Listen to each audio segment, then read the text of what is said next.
Hey everybody, welcome to the world of the marble machine X. In the last week's video I dropped 5,000 marbles and 14 of the 5,000 marbles had some kind of issue. In this video I'm going to fix that and then try to drop 10,000 marbles in a row without fail. These are the errors from the last test and these are the fixes to fix them. Before we begin, let's take a closer look at the results from last week. I dropped 5,000 marbles, 14 marbles fell out of the bottom lifting gear, 3 marbles jumped out of the marble divider, and 4 marbles missed the marble funnels. So a total of 20 failed marbles resulted in a reliability score of 99.996%, which was the best performance of the Marble Machine X ever. In this video I will try to fix all the issues that caused some marbles to fail, and then I will drop 10,000 marbles to see if I can try to beat that reliability score and set a new record. First I'm going to depth the gear train. I hope this will reduce overall vibrations in the machine and help the marbles hit the marble funnels consistently. So here is the big programming wheel gear. And it's driven by this smaller gear here. And the distance between this big gear and the small gear is what's called gear depthing. These two gears are too far apart. They don't drive each other at all. I have to fix the depthing distance so that they interact. What do you think about these two gears? They are actually engaging too hard, which makes the movement not really smooth. So if I increase the distance between these two gears, I can find a sweet spot of the tooth interaction and have a better power transition. I think that the big programming wheel and this small drive gear are too close to each other. First of all, visually you can see that the teeth are really pressed into each other. Secondly, we have a friction fit here for the gear depthing, and I think this friction fit has slid over time. It looks like the wheel over time has sunk down. I feel a kind of vibration in the whole Marble Machine X. Here's our little seismograph. You see that vibration there?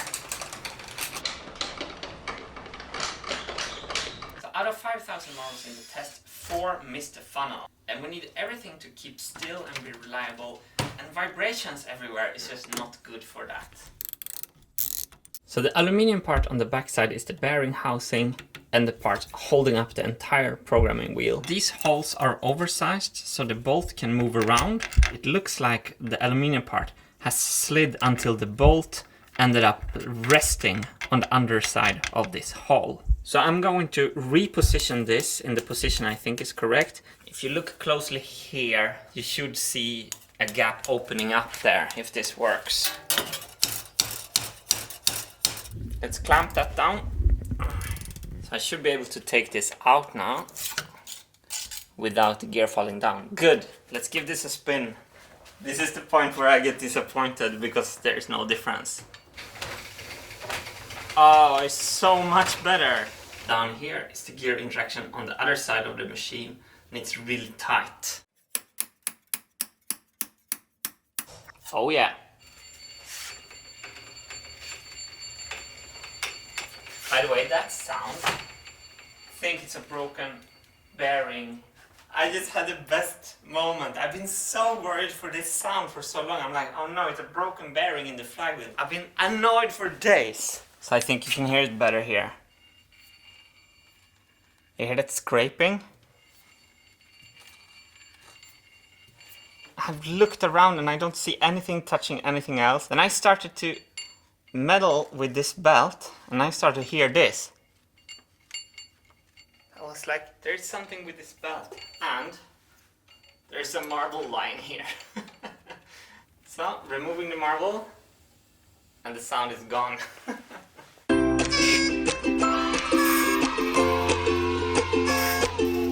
Back to the depthing test. Okay, let me try the vibrations first. No, they're still here. That's not what I wanted. There's also more friction on some parts. Like here comes friction. It might be this aluminium thing. Ooh, I see it. Yes, it is on the back side of this. Okay. This whole plastic as well. Oh yeah, it's clamped in. Oh wow. That is so much easier already. So I want to deal with this later, because I want to continue the depthing of the gears. So I'm just gonna remove it for now. Hallelujah!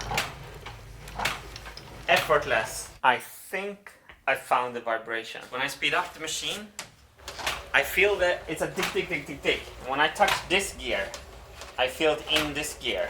I have drr here, and feel this, quite a lot of slack.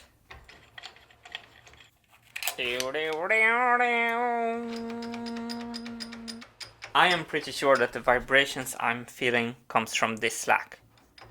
I think in one of the first videos, I'm cutting different versions of this gear, and I think I chose one with thinner teeth. I dug around in my discarded archive and I found the old version of the gears. This feels like it should be. Keep an eye out here for the shadow gap between this gear and this gear. This is the slack with the current gear, and you're gonna see this slack disappearing with the next one.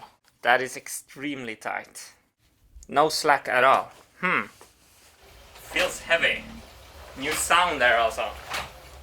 I think the vibrations are better. I'm gonna do another detective thing. I'm gonna remove this gear on the left side and have the programming wheel being driven only by one gear. I assembled this gear like in Sweden in like a lifetime ago. And I think I glued it together on the shaft. I can really not get it off. Very easy little gear pulling here. So the way it works is that these 5 bolts will grab the gear. Now we can use a center bolt to extract the whole gear. Oh, that is lovely. See how it's creeping out there.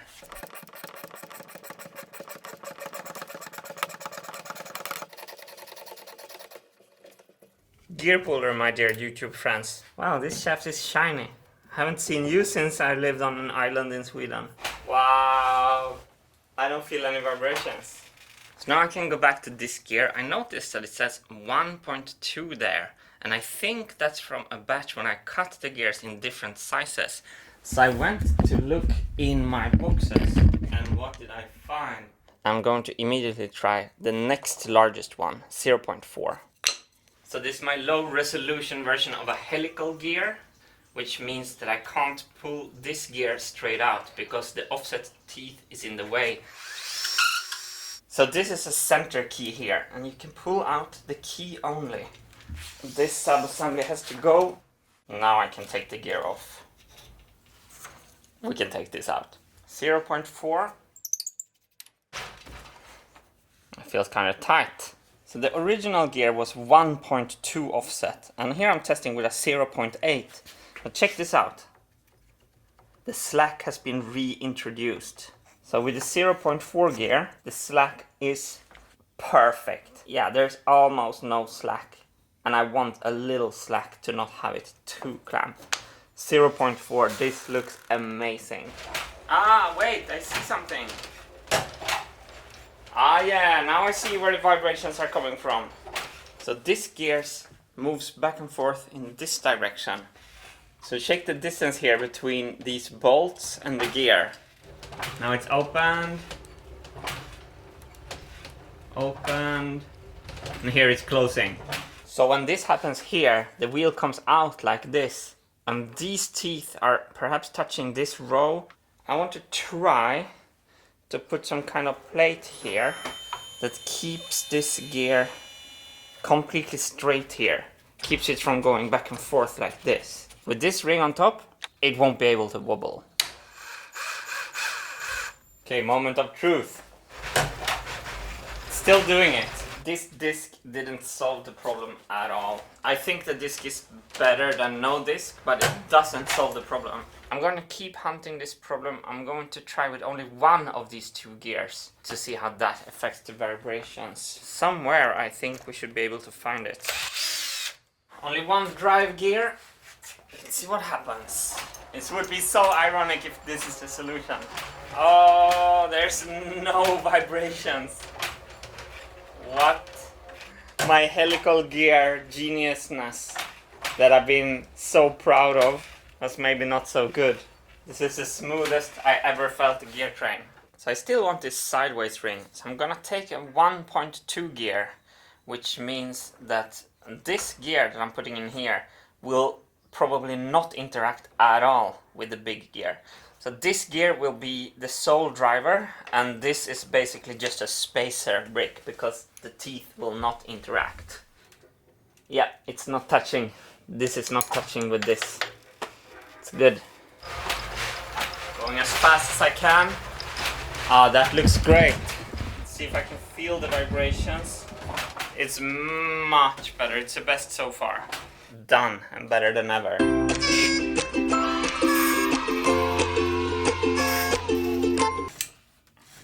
Something is not right with the Planetary Gear Set. Dominoes keeps on falling. I'm finding more friction. So this beautiful fan is actually pressed on the backside of this ring gear. And now I'm seeing, I think we have the same friction problem up here. Oh yeah. Oh wait. Wow, I can remove so much friction. I had to go all in on this assembly. I have to remove the conveyor belt to get to some friction behind it. The ring gear is sliding on this protection. So let's feel before.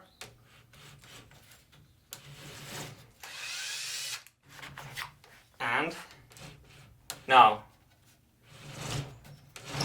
Now this is what I thought. We still have some depthing issues. I'm deconstructing more and more. I never got this Planetary Gear Set perfect. Proof that I'm on the right track. Even with one gear, it still locks up. What is happening there? Somewhere. Is it here? Is it here? I see scratch marks. Yes, it's there. Holy schmoly.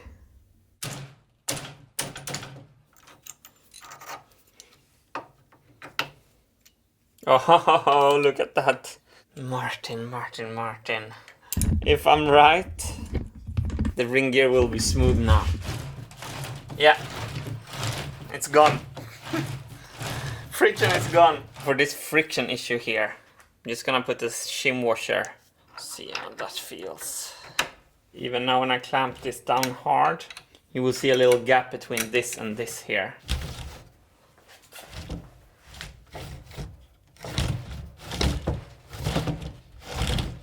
Good.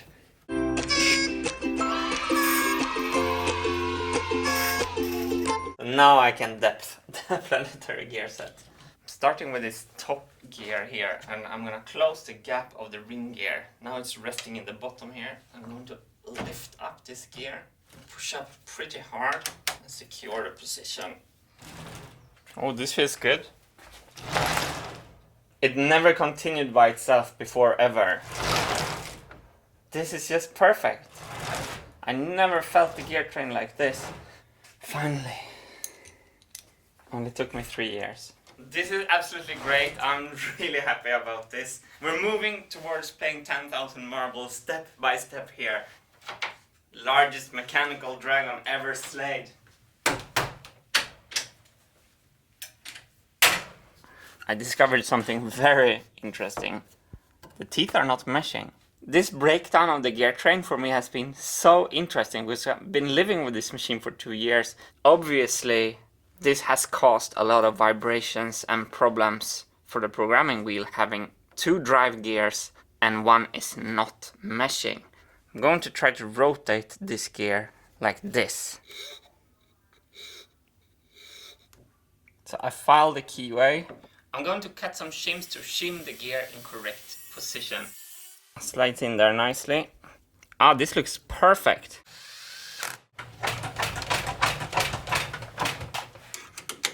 Love the sound of ratchets in the morning. There we go.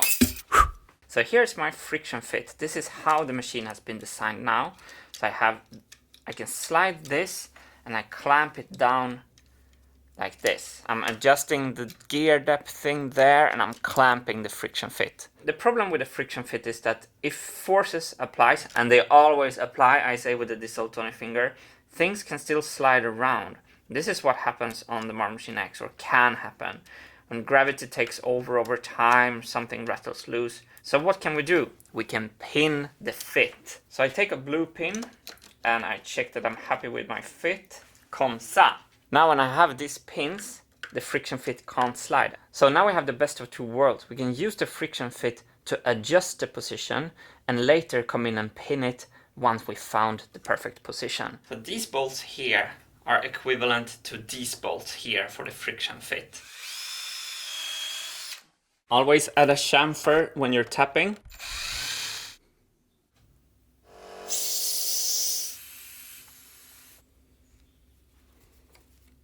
The first blue nail is in. So I have to put at least 2 and then I have to do all of them. I will be drilling and tapping for some time.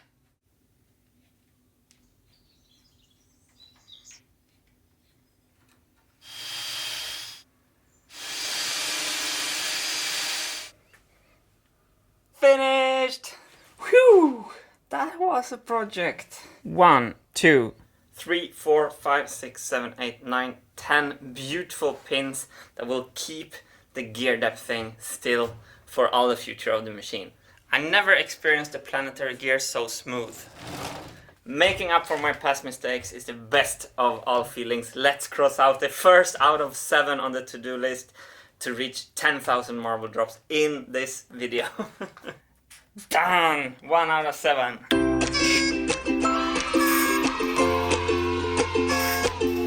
I actually found 4 places of friction. The first one we fixed here. The second one was this one.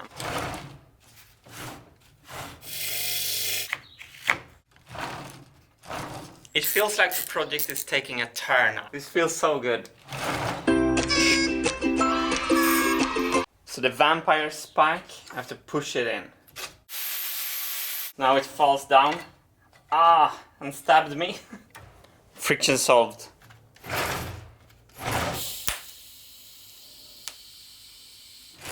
Yes. Perfect. Works, friction removed.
This gear train has never been better. I can't believe I found like 10 points of friction and I depthed all the gears. Okay, fixed you, conveyor belt. I've seen instances when the intro is kind of full and the conveyor belt lifts up marbles and they start to climb on each other. So if a marble jumps over this wall, it can escape into the gears or some mechanical thing. This is form from function at its simplest.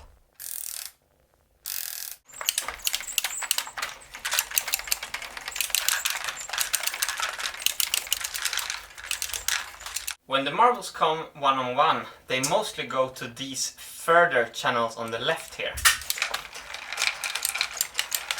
A queue has been piled up to the left. Down here you can see some internal threads on the back of the wall.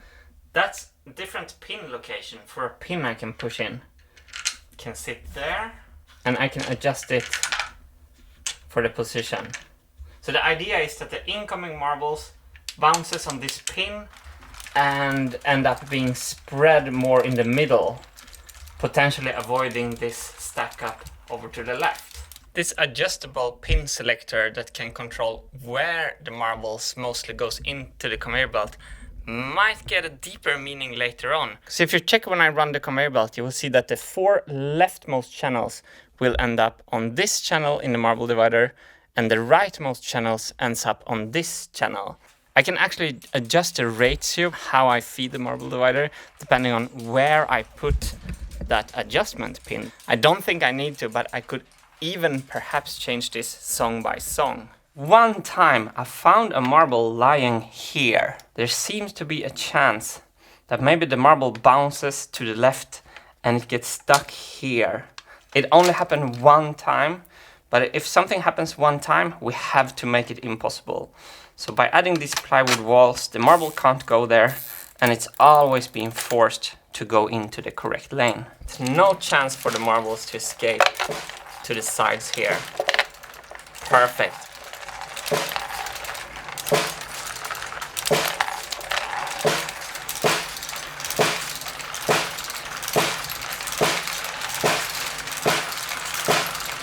Conveyor belt is done.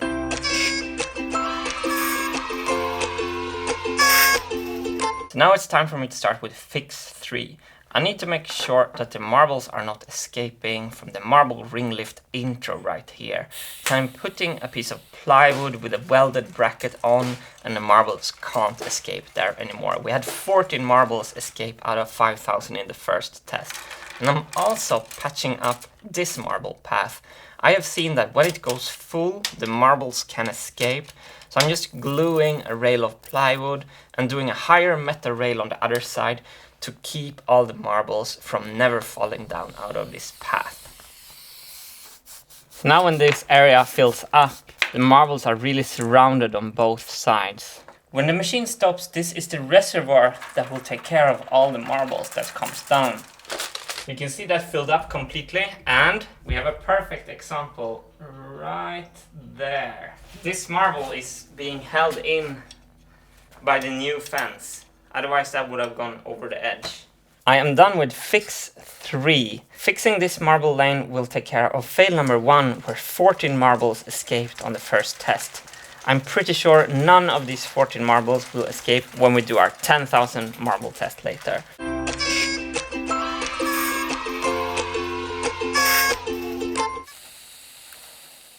So now I can start with fix 4. We have a similar problem with escaping marble out of the marble divider on the top of the machine. Down here in the marble divider exit, I think that some marbles are flying out because they come with very fast speed. So you can see there was one marble here that already wanted to escape. I never thought a marble could escape this fence, but to really remove that possibility, I'm going to weld 2 extra fences in the marble divider exit. So now I've added 2 of these extra fences and no marble can come in anywhere or escape. Fixed. We are done with fix 4 and we're getting closer to the 10,000 marble test. So fix 4 has addressed fail number 2, which was 2 marbles out of 5,000 that escaped the marble divider, and that will never happen anymore. This has been dealt with. I think also fail 1 has been totally dealt with. Fail 4 was dealt with the conveyor belt, and now we have fail 3, the 4 marbles out of 5,000 that missed the funnel. When I tested playing 5,000 marbles on the snare drum, only 4 marbles escaped this funnel. I think they did. I found them on the floor. I don't actually know what caused the 4 marbles to miss the funnel, but I think a good place to start is to keep everything still, so things are not moving around. Check when I'm playing a marble here. Try to see if you can see the snare drum moving. This is my solution. 2 felt pads clamped to a metal backside.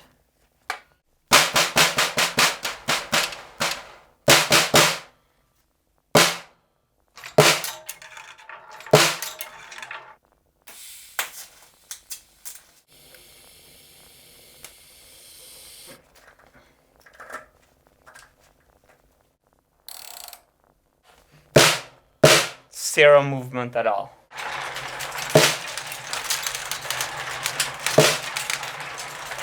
The snare just keeps dead still. Fix number 5 is done. The snare is not vibrating anymore, and this was addressing the fail 3 that the marbles were missing the funnel. But I'm not sure this is enough, so I'm also going to do fix 6, which is also to keep the marbles hitting the funnel. Whee! I want to do 2 tweaks with the marble dropping mechanism here itself. First of all, I want to try to shorten this black Delrin. When I move the black Delrin dropper to the right in your screen, the marble gets pushed harder and harder against these rails. I'm grinding it down to, let's say, 17 or maybe even 16. Maybe I did a little bit too short. Yeah. The marble missed the dropper. I put some shim washers right there. Let's see how this works now.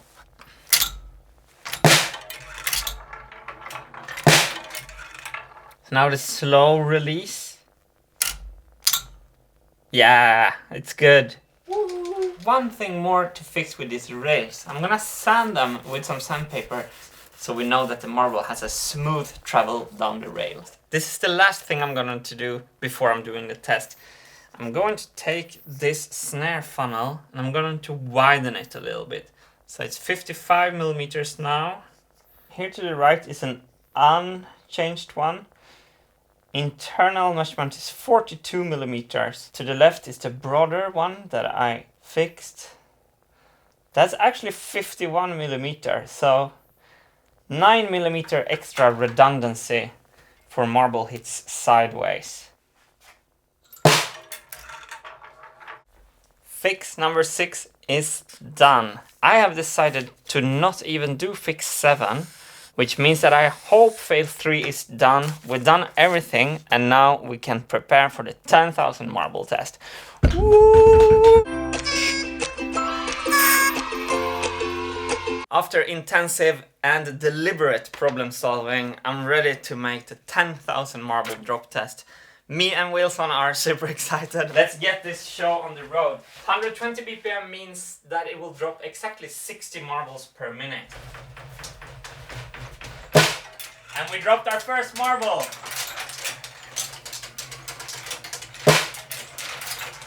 Now 3 more hours of this. You don't want to be my neighbor, okay?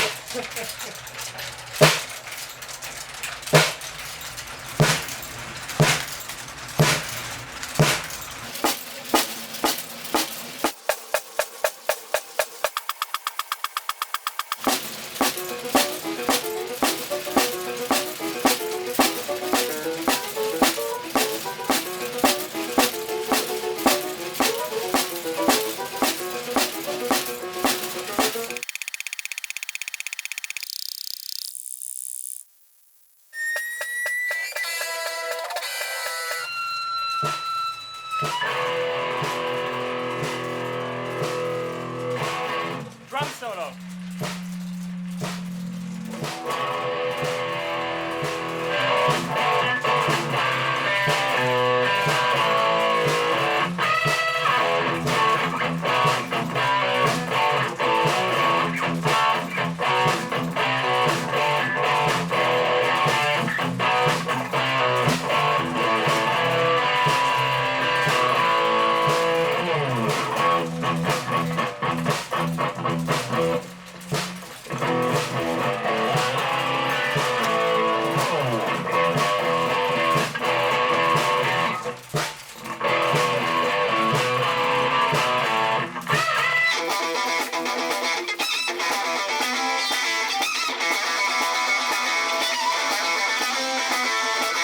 We're over 3,600 marbles with no fail. Everything perfect so far. Check out the floor. No marbles there, no marbles there.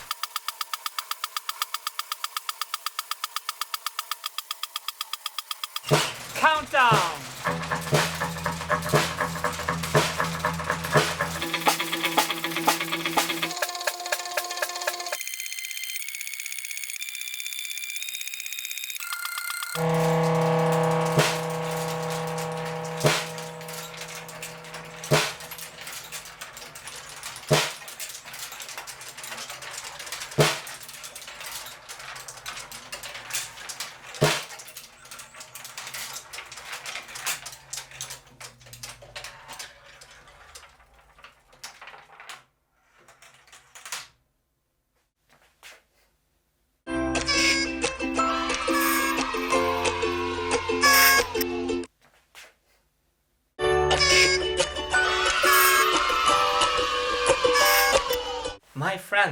There's no marbles on the floor. There's not a single marble on the floor.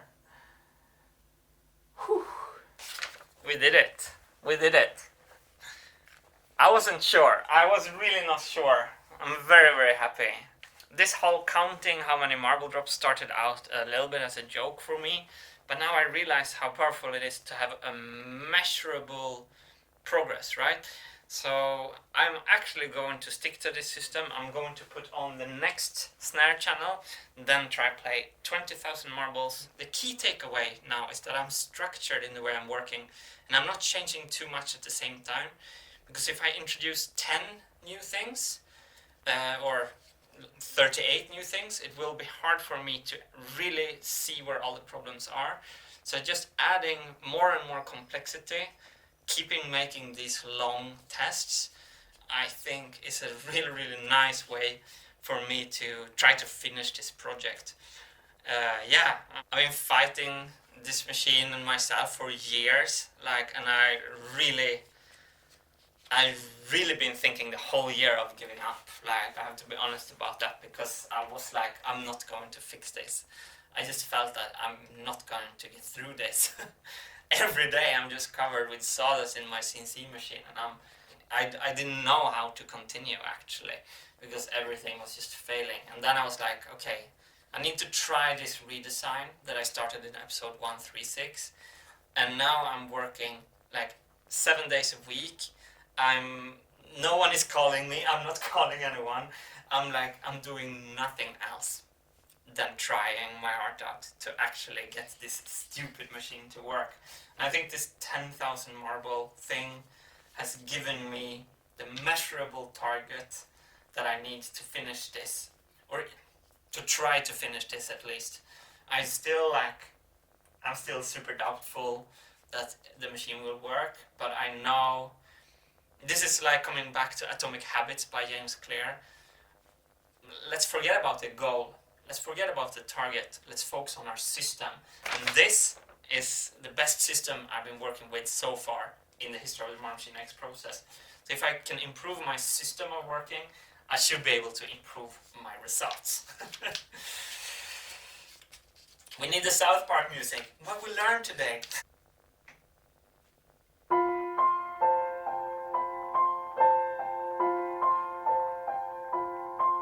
I think I learned something today. If I was playing a basketball match and I would stand still in the middle of the field staring at the scoreboard, the other team would just score on me while I was standing there looking at the result. I would see the opponent's goals going up and up, while I was staring on a 0 next to my name. Instead, I should keep my eye at the ball. Think about my passes.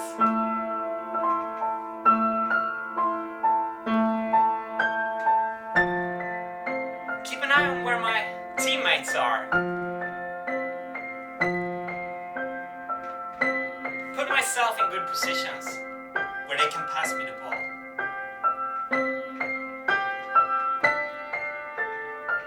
Run towards the hoop. Make a simple layup.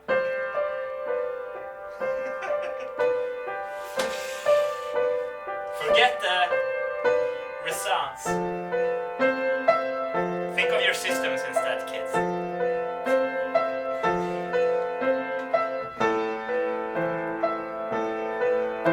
Slow-mo shots of marble drops. Now.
happy ending, everyone. Thanks for following this crazy build. Thank you for supporting through YouTube memberships and Patreon. Thanks for believing in the Marble Machine X. My belief level is at 55% after today's test. It was on 49 before, so we're on plus. I'm going to take 5 minutes break, then I'm going to start to work on dropping 20,000 marbles. See you next week.